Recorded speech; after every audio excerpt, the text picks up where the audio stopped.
How about a toast to get this thing started? Let's go.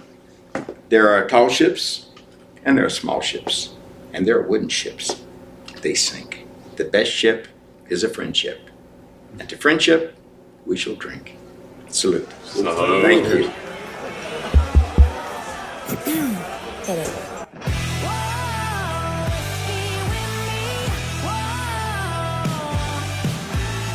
Hey, thanks everybody for tuning in to Bourbon Podcast. I'm Ben along with Joe and Kyle. We've got a great guest on today. Unbelievable. Mm-hmm. Freddie Johnson joined us at a recent charity event.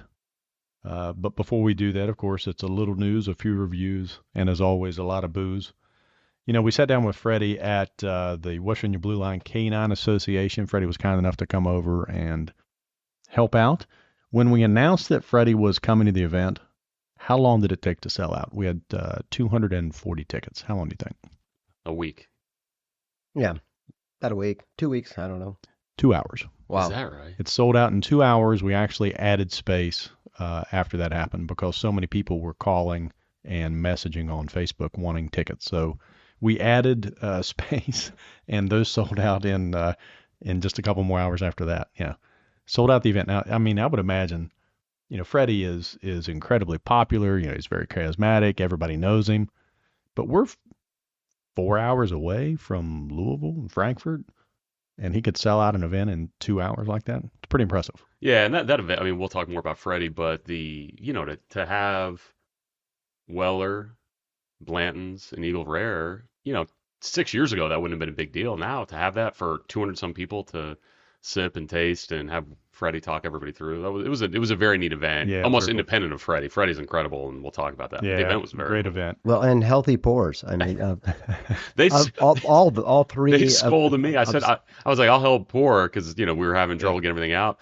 And I'm like, that's more than an ounce. I go, no, look, this is an ounce. I go, okay. It was 2 or 3 ounces. That's what I thought. They were big. Yeah, we'll talk about the event here in just a minute. Before we get to Freddie's interview, hey, let's talk a little bit about the news. There's a lot going on, and we're going to touch on a few things. More trouble for Oregon officials. Some of the top liquor officials at the top liquor agency there had to resign because they were using their influence to get Pappy Van Winkle. Can you imagine that?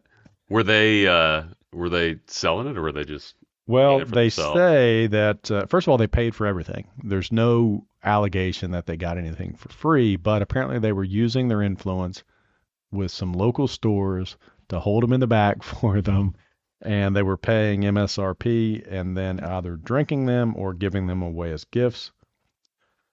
It's the Oregon Liquor and Cannabis Commission. The executive director, Steve Marks, he noted in his resignation to the governor that he was stepping down. Of course, he didn't admit that he did anything wrong, but he did resign. There is a criminal investigation, allegations that he and other senior officials used their positions to divert rare, sought-after bourbons for personal use. How do you feel about that, Ben? Well, I think as public officials, first of all, the other guys that got in trouble, like in the ABC, and I forget where that was, Virginia? Yeah, Virginia. Yeah. I thought it's public information. I mean, it's not like they were getting information. It's not like insider trading, with stocks. They were using public information and then selling that public information, which people could have gotten it on their own, I assume, for whatever. I forget how much it was. Not much. Not much. This Very is a little. little Not enough. different when Well, you're using an yeah. elected or an appointed position to. Right. You are a public servant. I mean, you just Yeah, can't. you can't really do do it. that. So anyway, he resigned. I'm dying to know how much they got. I mean, how many bottles did they get? Which one? Did they get the 23 and the 20? What were they getting? You got to figure Oregon's not too dissimilar from West Virginia in terms of the quantity of the sought after stuff they're getting. You know what I mean? Like, it's not that much is my point. There's probably not that many bottles of Pappy 20 and Pappy 23 going to Oregon. Right. Yeah. Like a How many Pappy 23s came into West Virginia? Joe, do you know? I Last think year. 0 23s came, and I don't think any 20s came. I think there were maybe 3 bottles of 15. I mean, Wow. it's a very poor year, Yeah. at least in the southern half of the state. But yeah, I'm more curious as to where did the bottles wind up Yeah. after? Agreed. Because, Apparently in it's their one- liquor cabinet. Yeah. Yeah, well, I guess they were drinking them. Well, I hope they good. weren't selling them. Yeah. Because then that's a That's right. that's a big Fair problem. premium, right? Anyway, we'll follow that story, see what happens. The Kentucky Bourbon Trail sets an attendance record again. So 2022, over 2.1 million visitors on the trail visited local distilleries. That's up from about 1.7 million. People have, for years, as Joe, people keep going, what's the next bourbon? Like, there is no next bourbon. It's bourbon. Yeah. And that's not, I don't, there was always like, oh, is it high-end rum? Is it cognac? Is it this, is that? Like, those things have all gotten more popular, high-end tequila, mezcal, but bourbon is unique. And it'll probably cool off at some point, but man. Yeah, now that the trail, so when it launched in 2012, there are 24 distilleries on the trail now. The total attendance in 2012 was 738,000. So just in the last 10 years, it's tripled. Yeah. Pretty impressive. And think about how many pours, how many gallons, how many barrels that translates into for 2.1one people. Hotel rooms. Yeah, I mean, hotel Oh, rooms, God. sales Yeah, tax. economic, yeah. Yeah, it's huge. Yeah, that's it's a big tourist attraction in Kentucky. So good for them. They're doing it right. I'm a little jealous. Although I've hit the trail a couple times, but I haven't done the whole thing. Have you? No. There's just too many. No. Yeah, I went. Interesting story. Like after my first divorce in 2009, I did not like brown water, and it was 9 guys that basically said, okay, it's time to get Joe into Kentucky, and they rented a whole bed and breakfast out in Versailles, and the whole thing, and they had a restaurant in it, had a bar in it. And it was a holiday weekend, kind of like this holiday weekend. Mhm. And we did, 12 distilleries, 3 days. There was everything stocked on the shelf at that time. Yeah. Everything, Pappy, whatever you wanted. But I started to get it. Like after 3 days, I was like, oh, I kind of get this. Like it wasn't just acquiring the taste for brown water, but it's the whole culture, the whole process, the people, just being in that bed and breakfast, with the rest. I mean, just taking it over for 3 days, you just felt like, okay, I get this. Like they really, and now they've turned this into like a machine there for Kentucky. For tourism, amazing. Yeah. And by the way, each of those 2.1 million visitors spends on average $400 to $1,200 Yeah. per trip. That's what I was going to say. People are letting it out. I mean, that's why Justin's, which we had Justin on, Right. has also been in the news some recently, but that's why it's such a brilliant business, because people show up and it's like going to Vegas. You're like, I'm ready to spend money. Let me find something to spend it on. Did you get the latest Justin news clip? I am not putting that on here. Okay. We're going to wait and see. You know what? I like those folks. I know, In fact, they're friends. yeah, they are friends. I hate that that's going on. I Yeah. didn't include it in the news, but It seems we'll follow like it. that story is still developing. That is a developing story. Yeah. Mhm. But here is this is kind of cool. So Willett doesn't do single barrels anymore. Barrel picks, is that right? You see a few of those ryes out there and some of the bourbons, but they have that little tag in the back of their bottles, but I Yep. haven't. I haven't seen one not in a while. contemporary one. A very lucky cigar and bourbon lounge called Blend Bar by David Off announced that it's partnering with Willett. He actually got a barrel, a 10-year barrel that's going to be released at his bars, Blend Bar in Indianapolis, Nashville, Pittsburgh, and the Woodlands, Texas. He went to Willett Distillery for 2 days to select the 10-year barrel of Willett. And that's, honestly, I haven't seen a recent barrel pick by Willett. So No. the ones that I see are And- older. Typically see them on auction. Yeah, some of it is that the state of West Virginia, I don't think it's in the system. The Right. bottles have to kind of be registered, the brand. And so part of it is we're just not, even if we wanted to go out and pick a barrel of Willet, there'd be no way to get it here right now until we get the paperwork done. But I wonder what here is like, if he's picking out 4 barrels in each of these states, they must be right. That the ability to kind of pick it out and then move it through each one of those states' various processes, it's kind of interesting. Yeah, but he's in 4 different states. So even if he Yeah. couldn't get it into one, he could probably get in the other Get 3. the other, Joe, I'm sure you or experienced you this. get it all into one and then drive it to the Yeah. other. That's Let's where not go people there. get into trouble. There you go. I'm sure you had, like 2016, I believe I was at Willett with some of my best friends from Colorado. They had, this will blow your mind, Ben, they had in a glass shelf, and I bought a couple. You could buy a 13-year single barrel, 15, gosh. 18. And, they were expensive at the time, but they were like $200, $250. I mean, my one buddy bought a lot. Shout out to Jay, but another investment banker. But I had a couple and I drank them. I mean, they're unbelievable. But you think back now and it's like, oh my gosh. Yeah, and I was just looking back in my, the bottles I have, and I have a 15-year single barrel bourbon at the house. One of like 125 bottles that came off that. And Willet was the first rye whiskey I really fell in love with, right? So I started with their 2-year 100% rye that it's their family estate, and then 3, and now it's 4, and then occasionally you see like the 5, 6, 7. Some of those are single barrels actually, but the older bottles, like when you went before, I'm going to say like 3, maybe 4 years ago, were all MGP rye, all 95.5. And so they had like a 4, 5, 6, 7, 8, 9, all the way, I think even out to 10 at one point on those rides as they just got older.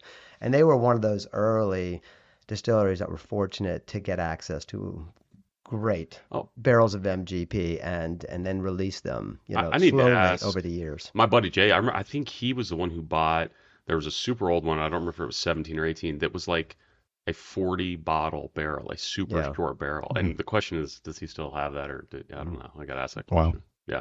I've got that 15, Ben. It's sitting up there. Well, I have purple foil. I have one purple top. Yeah. I think it's an 8-year. Mm-hmm. And then the did we decide, is it Kiamichi or Kiamichi? I don't remember. Did we decide? We decided, but I'd had 4 bourbons. I need to go back and listen. That was a 19-year? Yeah, the 19 is the one I've been keeping an eye on, and I saw somebody, if you're going to love this, Ben, on the secondary, ask for only $1,500 for the bottle. Get out of here. He goes, I paid $1,800 for it, but I'll take $1,500 now, and I just wasn't fast enough. Oh my gosh. No, you know what, we but I would really like to have that. A friend of mine was at Justin's in Louisville, and they had 2 and gave him a deal.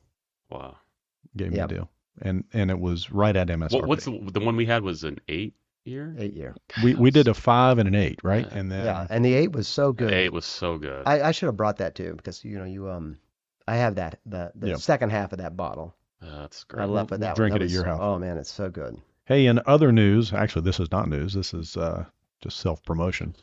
Bourbon Podcast. Number 6 on Apple in the United States in the hobbies category. What do you think about that? I mean, 3 idiots talking about bourbon. Here we are. 3 idiots talking, drinking, and for some reason people are liking it. We appreciate it. Well, we've expanded. We're having a good time, and now we're raising money. Yeah. For people, for great causes. So trivia time, though. What is the number 1 state in the United States for Bourbon Podcast? I know. I sent out the stats. Come on. You sent. I mean, I would never have guessed. I wouldn't have either. Tell the people. It's Texas, right? Texas. Thank you. Thanks, Texas. Thanks, everybody in Texas. 10% of all of our listeners come from Texas. 7% from California. 6% Florida. 6% Georgia, and rounding out the top 5, North Carolina. 6%. What do you think about that? Again, the most populous states in the country. Well, but you would expect to see New York, listeners. West Virginia. You think 3%? This means none of our friends and family actually listen. No. They tell us they listen. I was like, no, that's great. No, I grabbed my wife's phone and download the episodes just so we.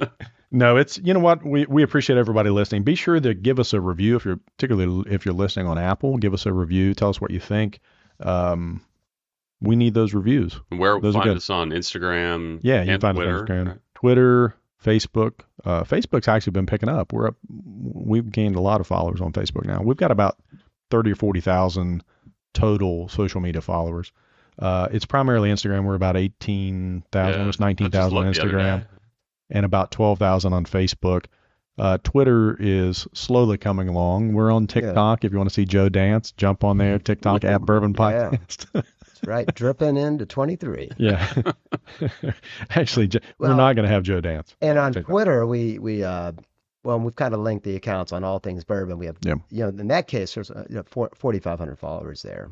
That's kind of been interesting, and kind of moving stuff back and forth with the Bourbon Podcast. Yeah, always tag in, trying to get some social media boost off of All Things Bourbon. We're really all. What's your Twitter handle? It's not All Things Bourbon. Something else. Bourbon Trends. Bourbon Trends. At Bourbon Trends. If you want to follow Joe, I'm not even drinking yet. Yeah, we haven't had a sip. Yeah. And link over, right. But yeah, everybody, thank you for downloading our episodes. We appreciate you tuning in. Make sure you give us a review on Apple. Make sure you're following us on social media, because a lot of times we have polls on there to determine which bottles we're going to review, which bottles we're going to open, and we pay attention to those, and we do that. We're dropping episodes on Thursdays now pretty consistently. Thursdays, you're either going to get a full review with an interview, or you're going to get a proof positive. So the goal is every Thursday you will have a new Bourbon Podcast.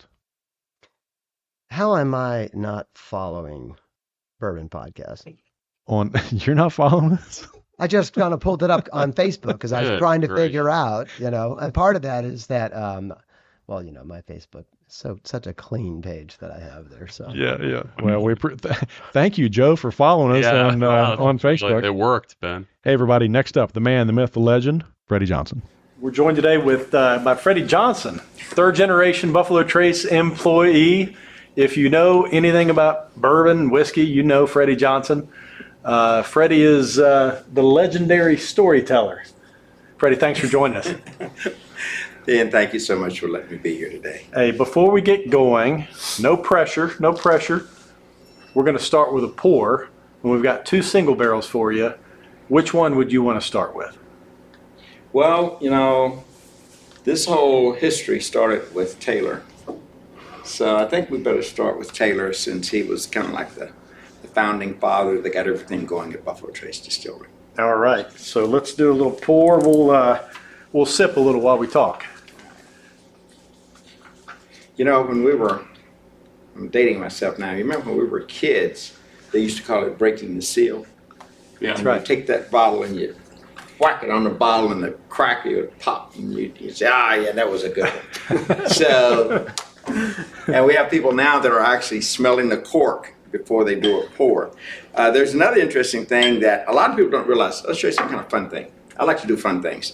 So if I've got a really good bourbon, traditionally, with a good bottle of wine, you present it, and you talk to folks about it, and then you kind of roll it over like this, and you talk about something on the back label, and then you have to tell the story about how you acquired the bottle. All of that stuff goes with a good bottle.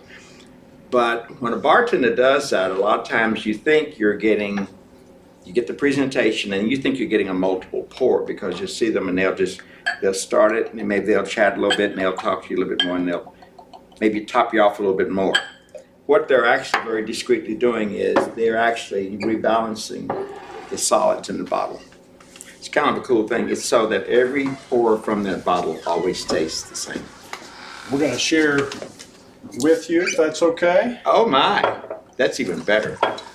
We've never done this without having bourbon. It's Bourbon Podcast. You're kidding. So Oh man, okay. we wouldn't know how to speak to you. Now, we certainly wouldn't have our ratings as high as they are without this bourbon. Now, bring that bottle back. Let me show you something else that's kind of cool. So we just did the other thing that people do with a really good bottle of bourbon. What do? You tell the story. Now, a good bottle of wine, you finish pouring everyone a drink, and you set the cork beside the bottle, and you continue to make eye contact with it. But just like what we did with this good bottle of Taylor, we should put that cork back in and say, we're one and done with this one, buddy. All right? But let's continue to share. All right. But yeah, it's a subtle thing that you can do with friends and family. You only bring out a good bottle with people you like. So make a memory with it. So you give everybody a pour, and just put the cork beside the bottle and continue to chat with them.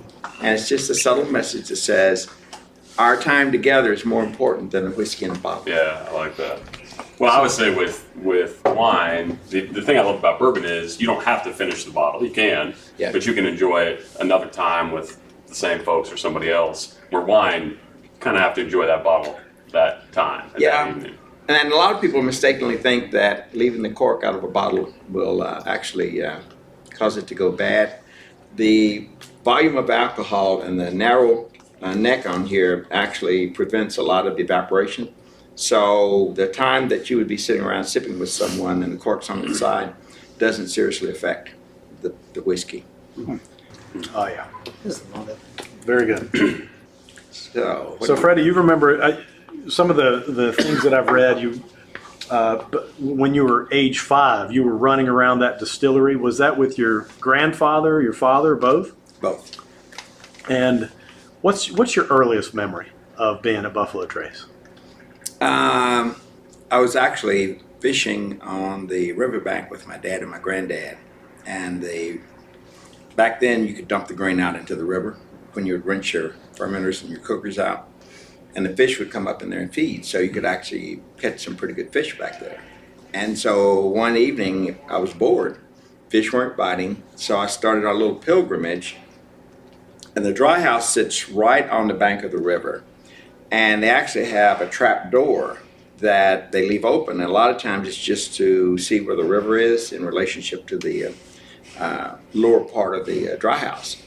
And I just started wandering around and went over there and I saw the ladder, and I just climbed up the ladder, and I looked like a little groundhog sticking his head up out of the hole, and one of the workers inside saw me, and he started laughing at me, and he said, "You're Jimmy's boy, aren't you?" And I said, "Yeah." And he said, "What are you doing?" I said, "Well, I was just trying to see what was up in here." And he said, "Well, come on inside." And I was fascinated with, we have it as part of our hard hat tour now, but you get to a chance to go back and see these big giant they look like giant tumble dryers. And just to see the spent grain going in there and see how it comes out, and it looks like coffee grounds or bran cereal, and to smell of it, it's just, I was fascinated with that whole process back in there. And that was my first encounter of the mechanical piece. The front end of the distillery, where my dad and my granddad were, that was the warehouse section. So I used to go in there and play, but I was just more fascinated with all the equipment. My background's engineering and chemistry and stuff, and so I was just fascinated with how did they come up with all this cool stuff.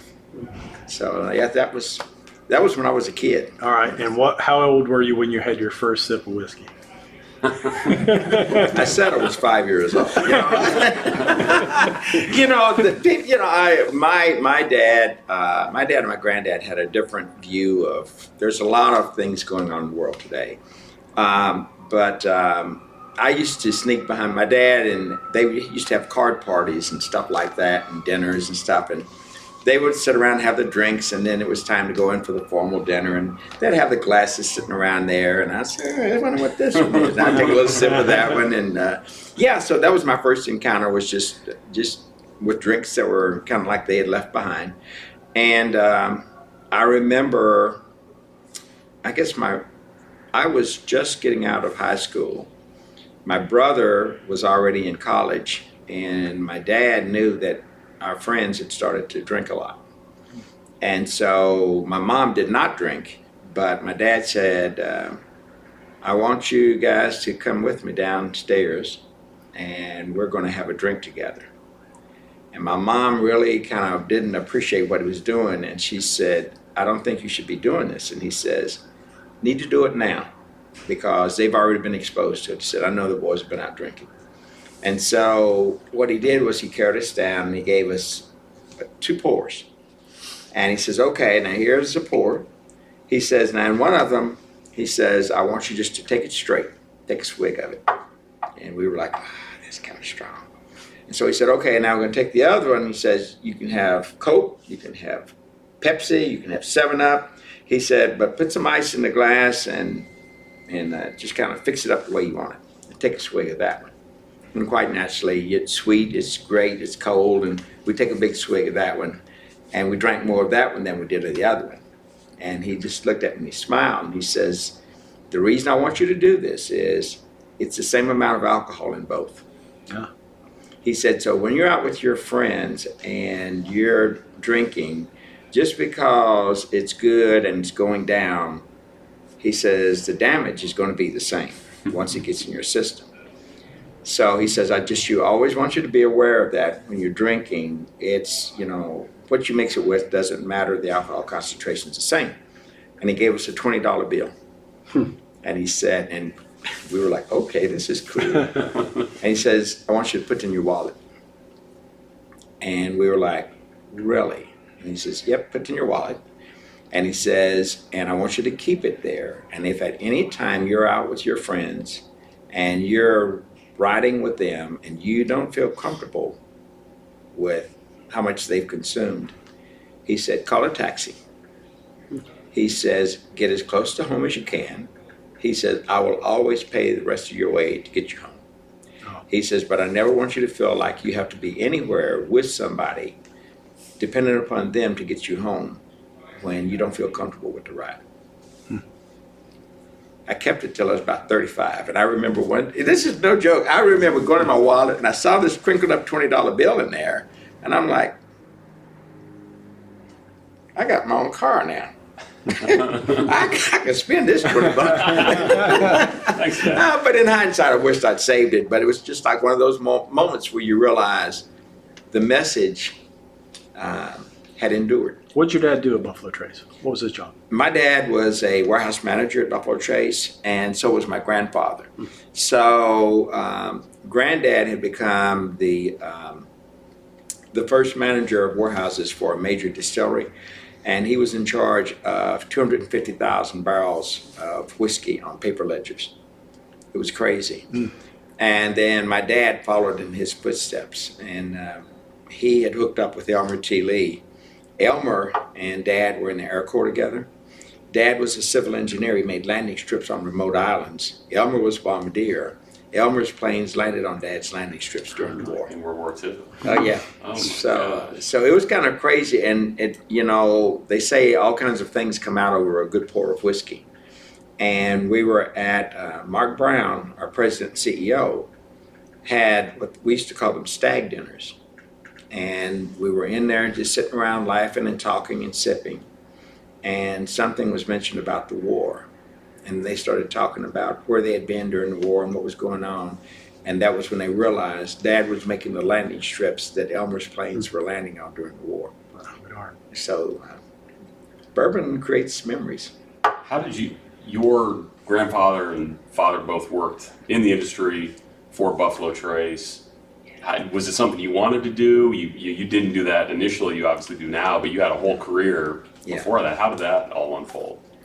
So the assumption was that I would follow in my dad's footsteps, and I would then be the third generation to work at Buffalo Trace. I had a brother who was older. He was a Jimmy Johnson also, like my dad and my granddad, but my brother was a free spirit. And Dad says, no, I don't think we want to turn him loose at Buffalo Trace. It'll be like turning Joe. Yeah, he knew that was a formula for disaster. That was a bad business plan. So what happened was I had promised him, we were just messing around one day, and he said, oh man, he said, would you just make me a promise that at some point in your life, would you work with me at Buffalo Trace Distillery so we can say we had 3 generations to work there? And I was like, yeah, Dad. I said, I don't mind doing that. He said, okay. And he said, since you're thinking about doing that, he says, if anything ever happens to me, would you promise me you would be my caregiver? And I'm thinking, okay, I can move him up here to where I am, get him a little place, and he's got me hooked now. I'd say he's really baked me in. And he says, well, since you're going to be taking care of me, he said, I just have a couple of things that I prefer. And I said, what's that? And he says, well, I would prefer passing away in my own bed. And I'm thinking, okay, well, I can move the bed up here with him. And I said, okay, Dad. I said, we can do that. And he says, well, since we're on the subject, he says, I do want to keep going to the church I've gone to all my life. And he did all that to say, I really want you to come back to Frankfort now, And so, were you living in Atlanta at the time? I was bouncing back and forth between Atlanta and I worked out of New York and New Jersey. It's kind of a crazy story. So when all of this started, the organization that I worked with, I was working with Bell Labs. And we were doing network configurations, and I did underground military sites, Air Force One. I had a top secret security clearance. So we were doing things on the network. So just like what you encounter with K9 units, sometimes there are things going on that you don't want people to know about. And so we would have to do network configurations when there were disasters or something bad was going on. We had ways of controlling the network so that people in those areas could call out to tell everyone that they were okay, rather than the network being flooded with people trying to call in when there were only a limited number of lines. So that was the kind of stuff that I was working on. And in the midst of doing this, it's called the Star Network. In the midst of doing that, my dad calls me and tells me he's terminally ill. And so the company was allowing me to go. I could travel between, if I had a meeting in New Jersey or New York or in Atlanta, I was not allowed to travel. I couldn't turn in travel for that. But if it was for anywhere else, I could route my traveling plans through that area, and I could take care of my dad and be with him for his chemo treatments and stuff like that. So it was a nice little arrangement, and I got a chance. What happened was I got a chance to see what he was going through with his chemo treatments. Your parents never tell you how much they're suffering because they don't want to mess with your career because they're proud of you.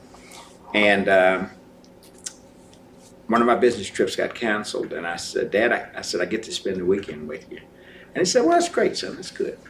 And that's when I saw the chemo was really kicking his butt, but he never shared it with me.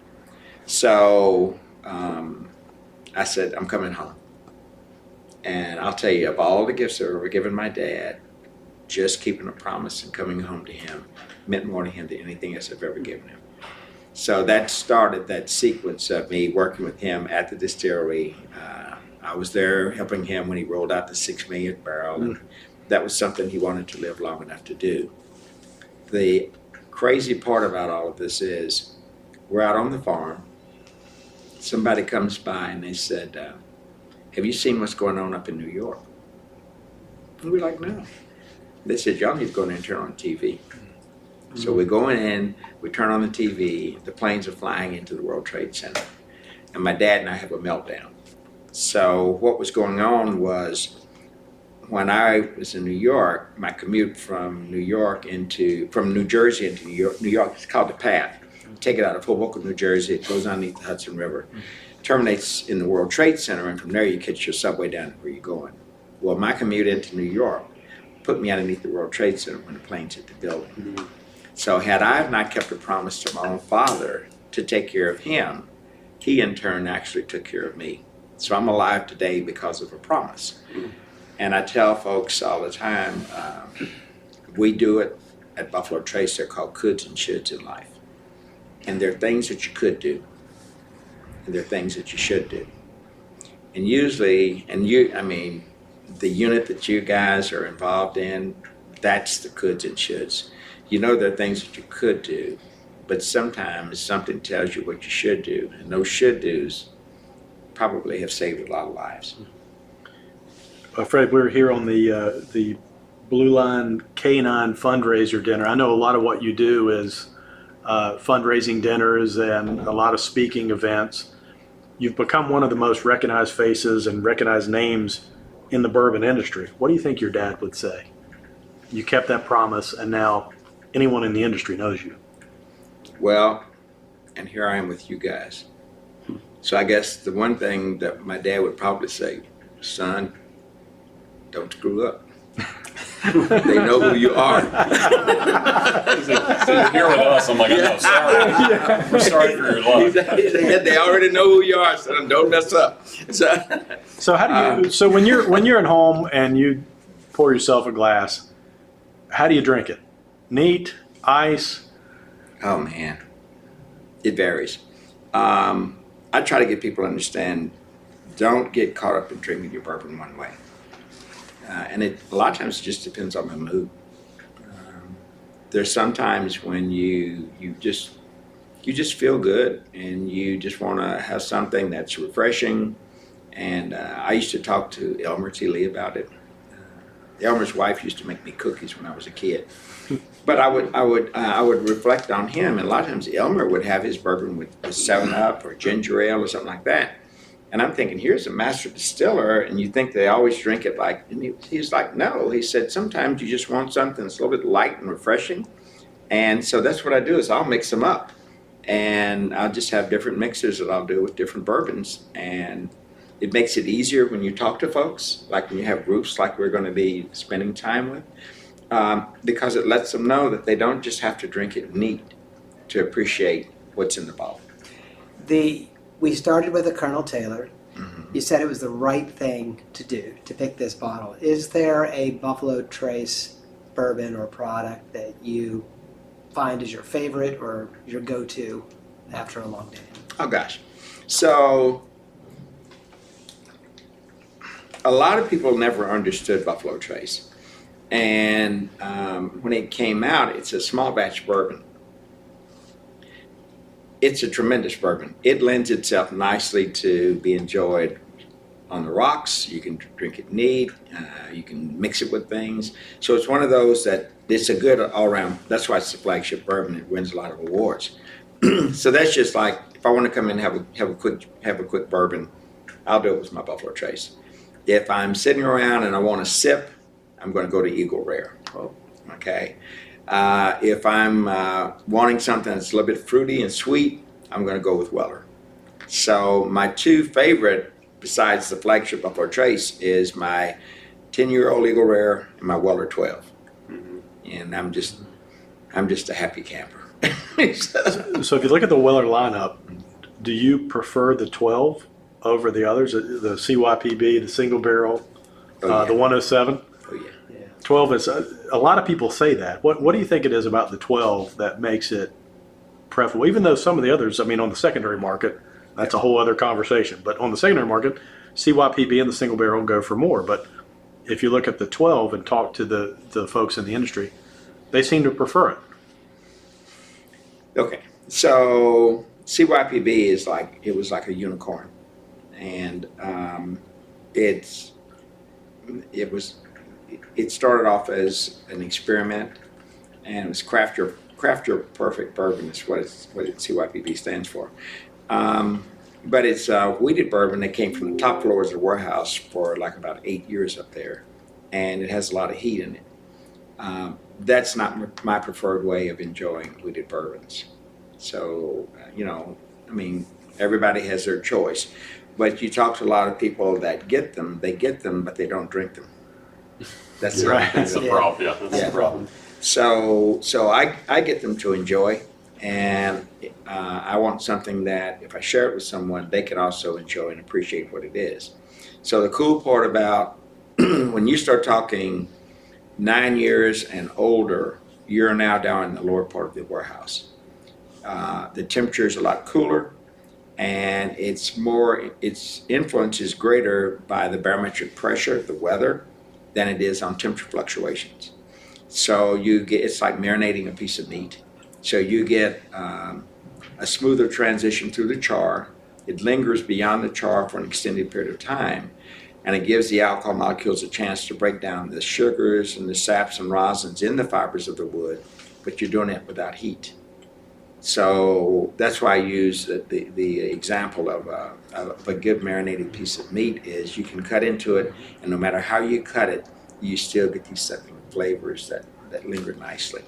So bourbons that usually your bourbons that run 9 to about 12 years old, that to me is kind of like the sweet spot in a barrel and the flavors that you're going to get out. And you start getting above that, the tannins start to kick in a little bit. You start getting more of the oaky dominance in the char. So, And in Ben's interview with Julian Van Winkle, his preferred Van Winkle or Pappy product was the 15-year, which is essentially the 12-year Weller that grows up to be a 15-year. So I find that interesting because that's really right, the balance, that 12-year seems the 15-year, depending on your... You're right, Joe, you're right on. Yeah. So think about this. So Weller 12 and Lot B. At one point, when people found out Weller 12 and Lot B were both pretty much the same, that became known as the poor man's Pappy. Yeah. Well, not anymore. You're paying almost as much for the Weller 12 as you are for the Lot B now. But that, when you hear of an age statement on a bottle, that is the youngest barrel that we use. So that 12 to 15 window is pretty much the sweet spot for doing that. And at 15 years, like when you spend time with Julian, he'll tell you can take that 15 and just with an eyedropper, just do a drop or two of water into it, and it opens it up to another level. So that's why, like, we'll play around a little bit with water tonight, and I like to do that because it helps people to appreciate what's really going on in that barrel. And a lot of people miss, and they've been missing a lot of cool flavors that when you talk to master blenders and folks like that, that's when they play around with cutting it to different proofs. And with just a little bit of dilution, you open up an entirely different profile of products. You mentioned that the CYPB, a lot of people get it and put it away. Same thing for the single barrel Weller. You've been vocal about people sharing their bourbons and their whiskeys, and I know I think on the Neat, the documentary, you talked about, when you had that bottle of 20-year Pappy and you didn't want to open it, or somebody didn't want to open it, and then I think recently you talked about another one. Yeah, what's your thought on? I mean, the whiskey industry, the secondary market has. I mean, there are whiskey investors. There are people that don't drink bourbon that buy it, put it in a safe, and wait. Mm-hmm. What's your thought? What they're waiting for. When I do behind-the-scenes tours, or if I do the expansion tour, I don't give a can tour, and I'll just walk around with people. And I said, I just want you to walk around and just look beyond the obvious. It's obvious that it's an old distillery, but there are over 1 million barrels of whiskey at that distillery. So an awareness starts to sink in when they see the old buildings. They're full of warehouses. They've been full of warehouses since 1800, some of them. It becomes obvious there's always going to be more whiskey. Probably one of the coolest compliments that I ever got was I did this tour with this guy. He had flown up from Tennessee with a bunch of his buddies, and he was bragging about how many products that he had, and he was telling me about all these. It's called the Vault, and he was talking about all these different products that he had and stuff. And at one point, Kyle, I looked at him and I just said, "Wow!" I said, "You seem to have a rather large collection of aged spirits." And he just came right back at me. I've got one of the largest in my area.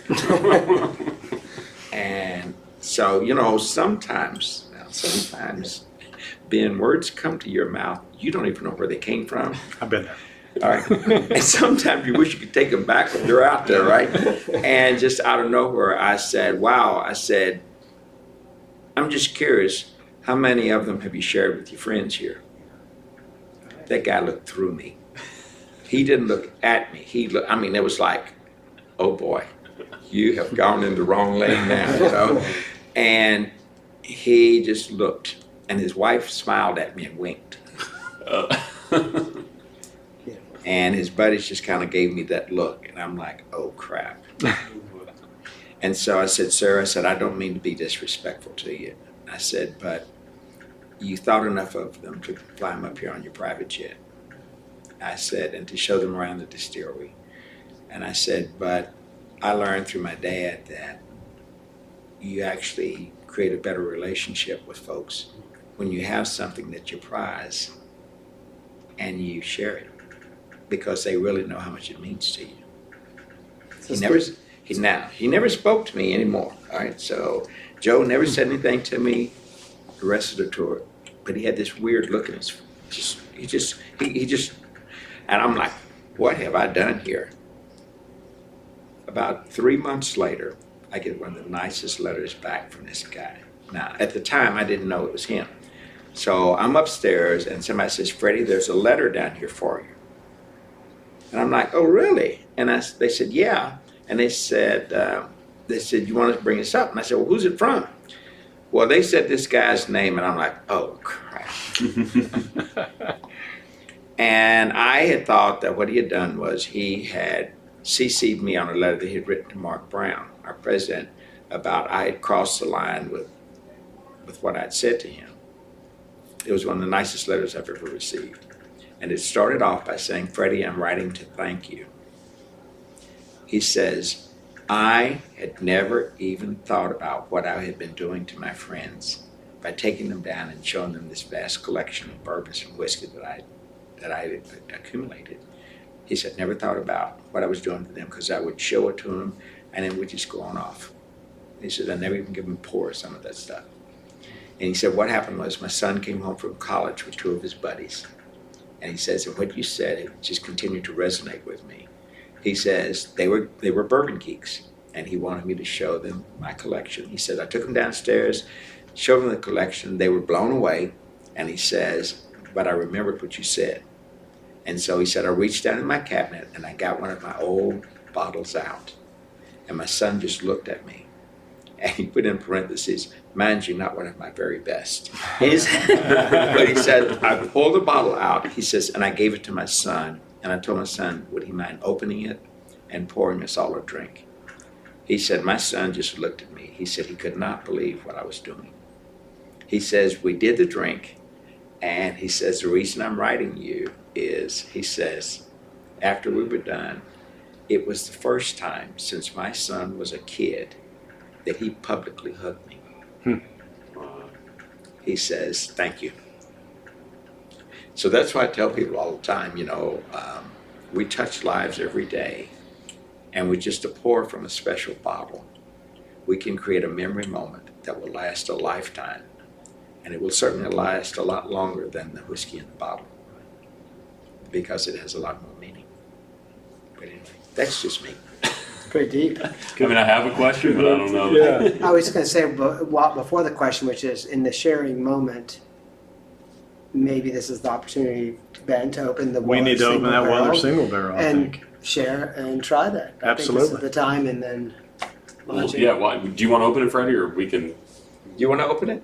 No, please. We'd love to have you Yes. do it. Well, no, here, you open it. Well, the question I was going to ask you, you mentioned, we've talked about some of the so-called unicorn bottles and talked about your dad a lot. Am I correct, and love to hear more about, was he involved in the antique collection and kind of the genesis of the antique collection? Is that Oh, man. How much time do we have? That's another as much as you want? Let me tell you what happened. So this is kind of funny. So these old guys were sitting around talking about good bourbon. And they were talking about, they were telling Mark Brown that said, if we had a barrel-proof bourbon, that would be a really good bourbon. And they were like, oh, no, that's really going to ever want to go lightning into the night. Oh. Well, there's plenty to buy. You don't have to finish that. Oh, boy. Well, I'll take it into You can take it to go. Yeah. Okay. All right, so, but they were You like, got $20. yeah. They were like, no, nobody really would want something that's that strong, cast strength straight from the barrel. And they said, trust us. If you do this, it'll be a winner.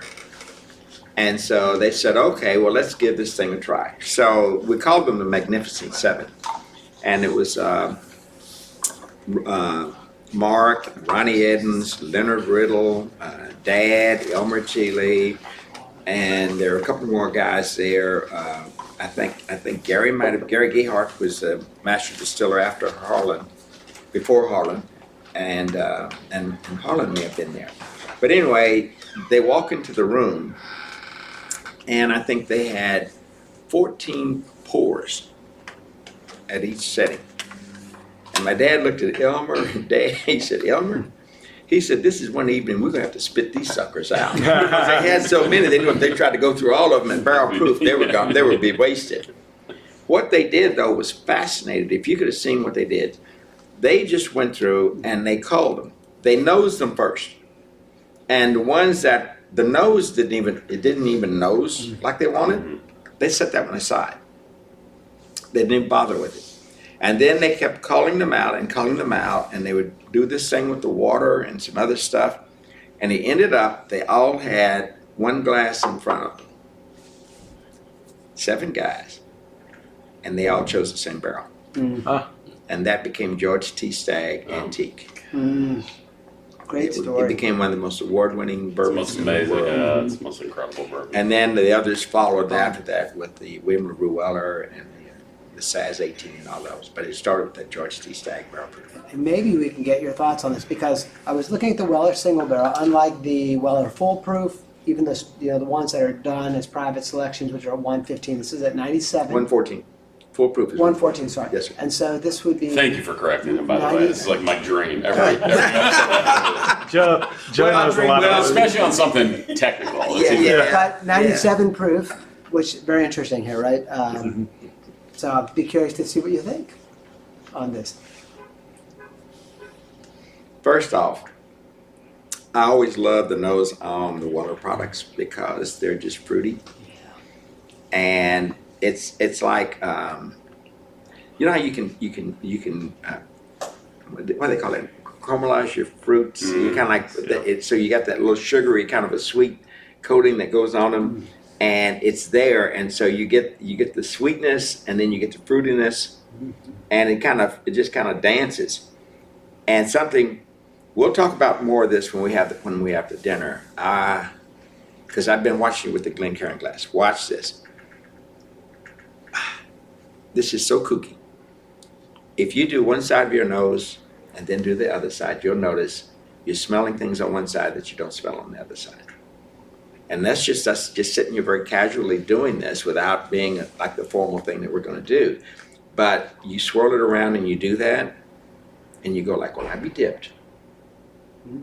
I smell different things on different sides. And so what actually happens is the body actually is changing the dominant nostril roughly every 2 hours. It's a cyclical thing. And so that's why when it's in transition, you can actually smell things on one side, you can't smell on the other side. It's kind of crazy. And so, yeah. And so then when you do full proofs, or when we start playing with things that you start getting above 100 proof, and you start getting up into your cast strength barrel proofs, so you're now at 110, 112, 115, 120, up to 145 proof. Somebody just bragged about one that was 150 something proof. And I was like, well, you can't do that with the Glencairn glass. There's so many alcohol volatiles coming up at your nose all at once. It blocks everything else out. So that's why Glencairn and the Nola glass is called a tulip design. That's why they started to flare it out again. It's to disperse some of those volatiles so that they don't slam your palate. It don't slam your nose when you start to do this kind of stuff. It's just kooky. But anyway, that's me. So, Cheers. now, salute. Salute. All right. So do you have a favorite toast that you use normally that you guys do? No, I don't have I love yours. Is incredible. No, I don't have a favorite. I don't have a number one, Ben. No, mine are boring. I mean, it's just cheers. Or, Salute. yeah, mine are pretty boring. Well, Not like you, Freddie, but you're the storyteller. That's right. That's why you're in front of the camera. It does make me want to come up with. there. I'll tell you what. It is amazing. I mean, I would think that the Canine group should have. You guys need to Yeah. come up with something. Come up with a good one. Yeah, yeah. So we're at about 38. I mean, So, and we got folks coming in. yeah, I think it's good. All right. been a So great interview. look at something real quick in your glass. Look at how it's coated inside the glass. It's almost like a cognac or something in there, and it's making No. eggs. No. And that's where it just tells you it's going to sit nicely on the palate. It's going to linger. All right, Freddie, we'll ask one last question. I ask all of our guests this. If you could share a bourbon with anyone, living or someone who's passed, who would it be and what would you drink? Oh, wow.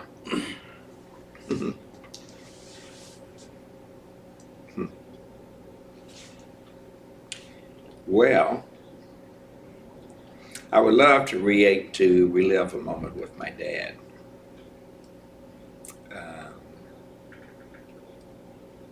Probably to apologize to him while I had a pull with him. I think that, it would probably be him. Because he would represent Granddad and some other things that happened in my life. But it's amazing the things that you think about when you're sitting around sipping just in a special moment. And you realize all the things that the coulds and the shoulds overwhelm you. And you just wish that what you should have done was told them more about things that you were thinking that you never shared. So, yeah, I could have shown him respect, which I did. But what I should have done was share with him how special I really thought he was. But you don't realize how special people are until you're sitting around after they're gone and you realize they really made an impact on your life. And What would you dust off? What would be your choice? What would you break out and open up? I don't tell very many people this. There is a person, you meet people along the way and you touch their lives and they in turn do things special for you. And there is a person who, because of something that we did, we had a moment, and it was about bourbon. It was at the Buffalo Trace Distillery. But it made such a difference to him in his life that he presented me with a bottle of ancient age from the 4 millionth barrel that my dad had rolled out, that was signed by Elmer and Orville Shoup and a lot of the folks that were there at the time at the Buffalo Trace Distillery. Believe it or not, Ben, that is the only bottle that I have not opened. And I promised my grandson that I will open it up when he turns 21.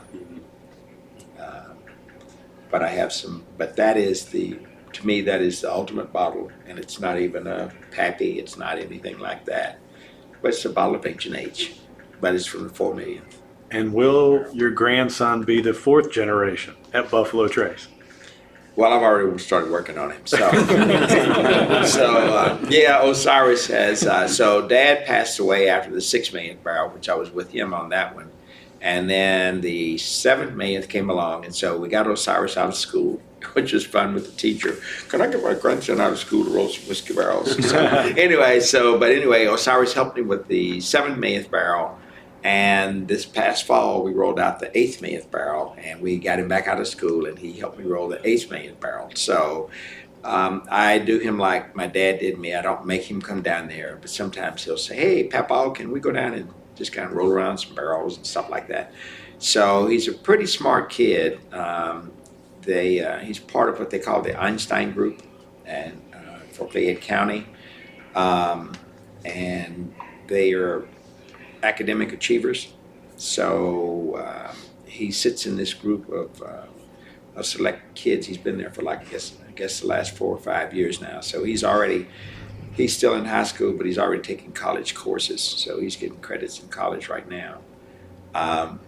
But again, I get him to think beyond the obvious, and I get him to think about the technologies that are being used there. He's into a lot of internet protocol and stuff like that, software configurations. I get him to look at structural engineering and all this kind of stuff. So he doesn't say very much. He's really kind of a quiet guy, but he's kind of like a Harlem Wheatley. His little head, his little wheels are spinning, and he just looks around and stuff. And so there's more than just whiskey in a bottle to make the whiskey in the bottle. And so he sees beyond the obvious.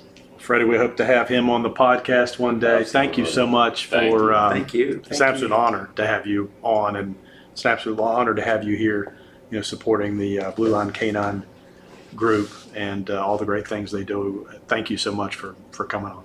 Thank you so much. Freddie. And my thanks is back at you. I mean, every time I see a disaster and you see the canine units coming out, I see folks that have basically done some pretty bad things in the community, and that canine finds them and brings them out.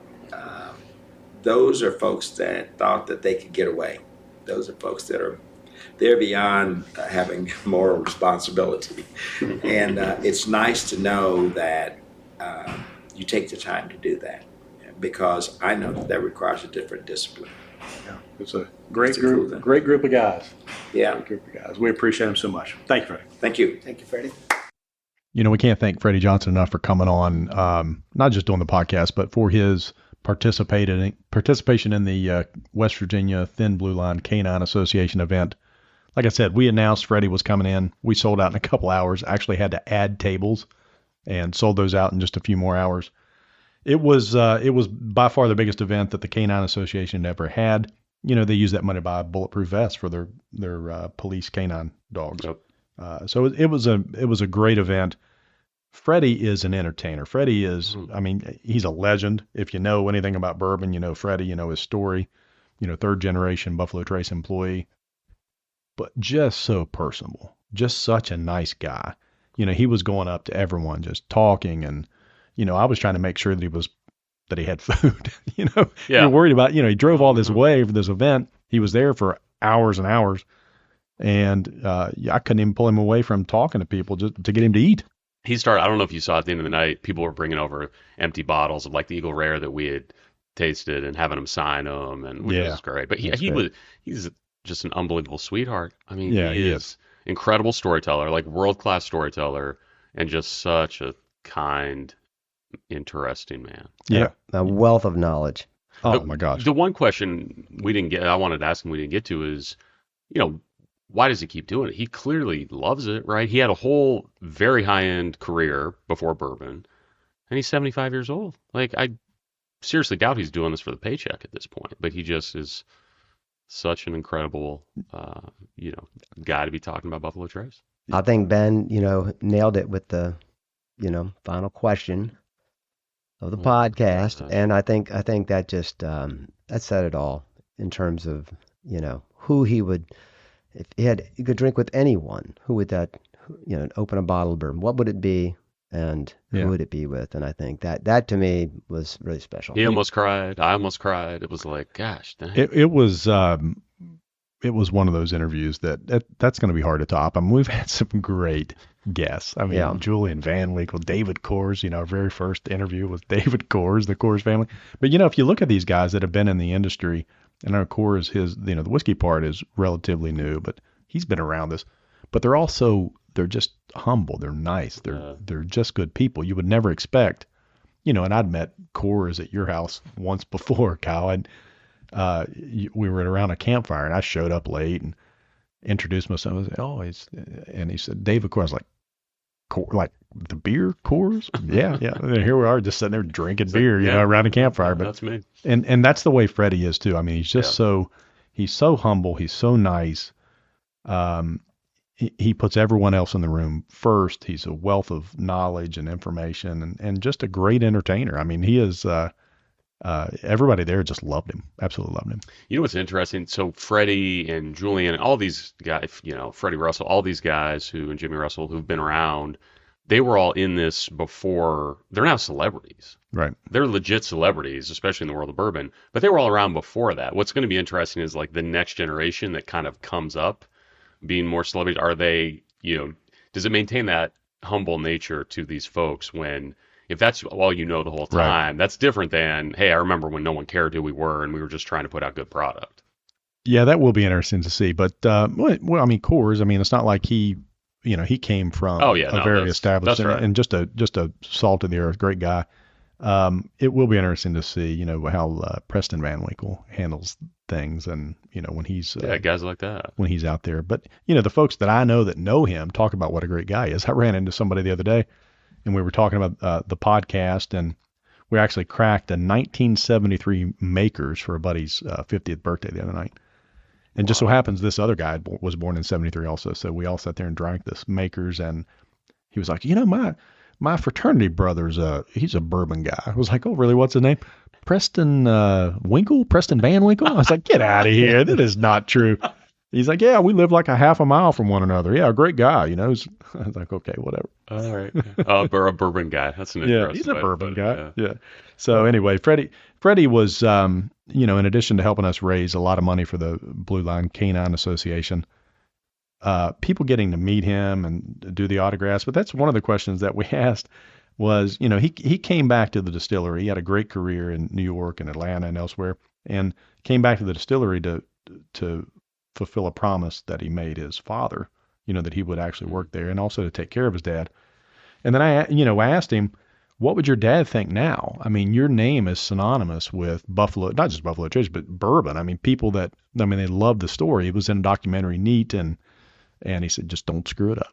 Just don't screw it up, you know? How about when he talking about them picking the first bottle of George C. Stagg? Yeah. I mean, that was unbelievable. Yeah. It's like they all picked the same barrel and, that was the first Stagg and here we are. It's like, yeah, that was an insane story. In fact, we're going to clip that and put it on. We'll put it on YouTube. We do have YouTube also, by the way. Nice.